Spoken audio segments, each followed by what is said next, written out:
ব্রাহ্মণবাড়িয়ার বড়দিন তো শেষ হয়ে গিয়েছে। তাহলে কি সব আনন্দ ফুর্তি এখন শেষ? মোটেই না। ঠিক ধরেছেন, সামনে নববর্ষের আনন্দ আছে না? Every change has a reason. Baby, let it come to you. Every soul, every season lives outside of status quo. If we stop believing we're meant to be, expanding our abilities. If the passion's gone, we are doing it wrong. Baby, you and I should start living now.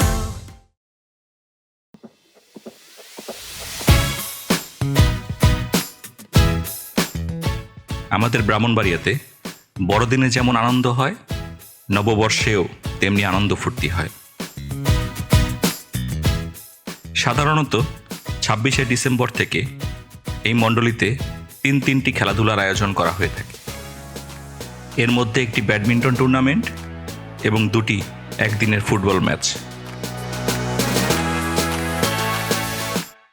Badminton টুর্নামেন্টটি দীর্ঘ 35 বছর ধরে অনুষ্ঠিত হয়ে আসছে। এটির নাম রানা স্মৃতি badminton tournament. ছোট বড় সবাই এতে অংশগ্রহণ করতে পারেন। প্রতিদিন বিকাল থেকে শুরু হয়ে মধ্যরাত পর্যন্ত এটি চলতে থাকে। সবাই খুব আগ্রহ নিয়ে টুর্নামেন্টটি দেখতে আসেন। ফুটবল ম্যাচ দুটির একটি হয় পুরুষদের জন্য এবং আরেকটি হয় মহিলাদের জন্য। 2টি ম্যাচই খুব ইন্টারেস্টিং, বিশেষ করে মহিলাদের ফুটবল ম্যাচ। কিশোরী, তরুণী, যুবতী ও মধ্যবয়সী সব নারীরাই এই ম্যাচে অংশগ্রহণ করেন।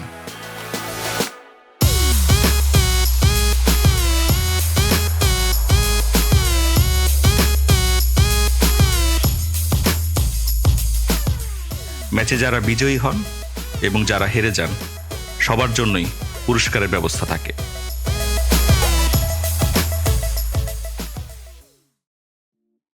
এভাবে একসময় 31শে ডিসেম্বর চলে আসে। বিকেল থেকেই মা, মাসি, দিদিরা রুটি বেলার বেলুন নিয়ে ছুটতে থাকেন বয়েজ হোস্টেলের খাবার ঘরের দিকে। কারণ এখন লুচি এবং আলুর দম বানাতে হবে, যা খাওয়া হবে রাতে বনফায়ারের পরে। কেউ কেউ লুচি বানানোর জন্য ময়দা প্রসেস করেন, কেউ লুচি বেলেন, কেউ বা লুচি ভাজেন। আরেক চুলায় আলুর দম রান্না হতে থাকে। সে এক এলাহি কারবার। এই সময় সবাই অনেক মজা করেন।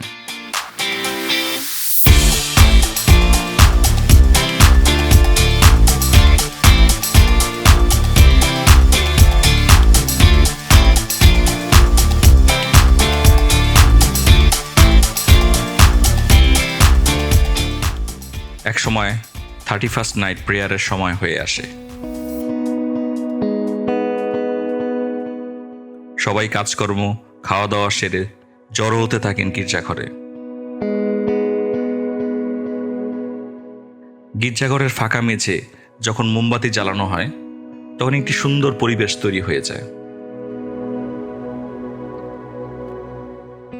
প্রার্থনা চলতে থাকে এবং একসময় নতুন বৎসর শুরু হয়ে যায়। প্রার্থনা শেষে সবাই এসে জড়ো হন স্কুল ঘরের মাঠে। সেখানে সকালে জড়ো করে রাখা লাকড়ির স্তূপে আগুন ধরিয়ে দেওয়া হয়। দেখতে দেখতে আগুনের শিখা 5-6 তলার বেশি উচ্চতায় চলে যায়। এই লাকড়ির স্তূপ হল পূর্ববর্তী বছরের সমস্ত ভুল ত্রুটির প্রতীক। নতুন বছরে পদার্পণের সময় অতীতের সমস্ত ভুল ভ্রান্তিকে দলিত মথিত করে নতুন বছরে নিজেকে পরিবর্তিত মানুষ হিসাবে গড়ে তোলার প্রতিজ্ঞাই এই সময় সবাই করেন।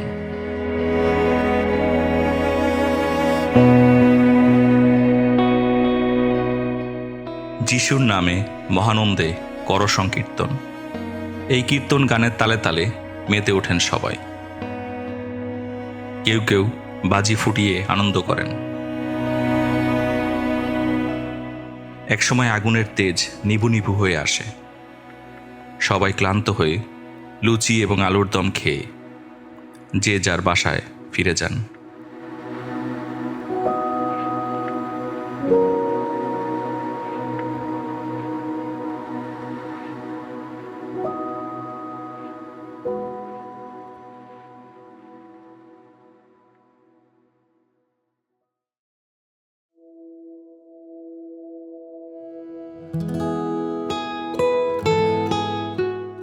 পয়লা জানুয়ারিতেও বড়দিনের মতো উপাসনা অনুষ্ঠিত হয়।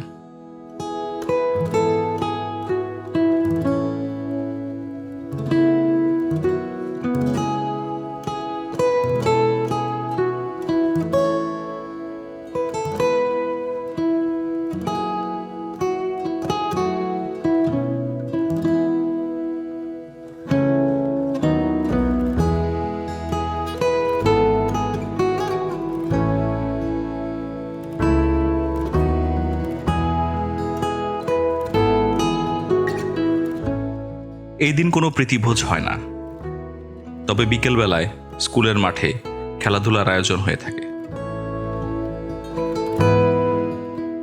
খেলাধুলার ফাঁকে ফাঁকে যেমন খুশি তেমন সাজর আয়োজন করা হয়, যা খুবই উপভোগ্য। খেলা শেষে সন্ধ্যার দিকে মণ্ডলীর সভাকক্ষে বিচিত্র অনুষ্ঠানের আয়োজন করা হয়। রাতে সেখান থেকে রাতের আহার গ্রহণ করে সবাই নিজ নিজ বাড়িতে ফিরে যান।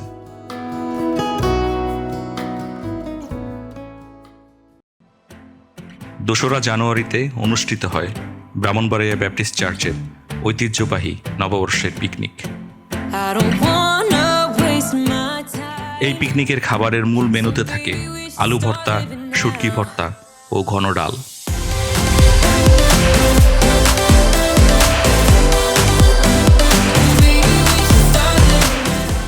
সবাই খুব মজা করে দুপুরের খাবার গ্রহণ করেন।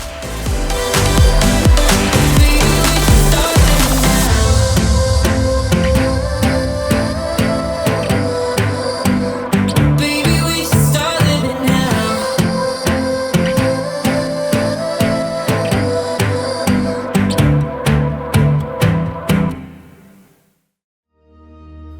এই পিকনিকের সাথে সাথেই শেষ হয়ে যায় আমাদের বড়দিন এবং নববর্ষের সমস্ত অনুষ্ঠানমালা।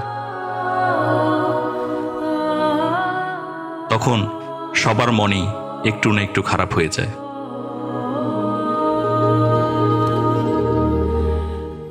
এই অনুষ্ঠানগুলো ঘিরে আমাদের মনে কত না সুন্দর সুন্দর স্মৃতি তৈরি হয়, এবং এই স্মৃতিগুলো নিয়েই আমরা সারাটি বছর পার করি এবং ভাবতে থাকি কবে আবার বড়দিন আসবে, কবে আবার নববর্ষ আসবে, কবে আবার আমরা একসাথে মিলেমিশে আনন্দ ফুর্তি করতে পারবো।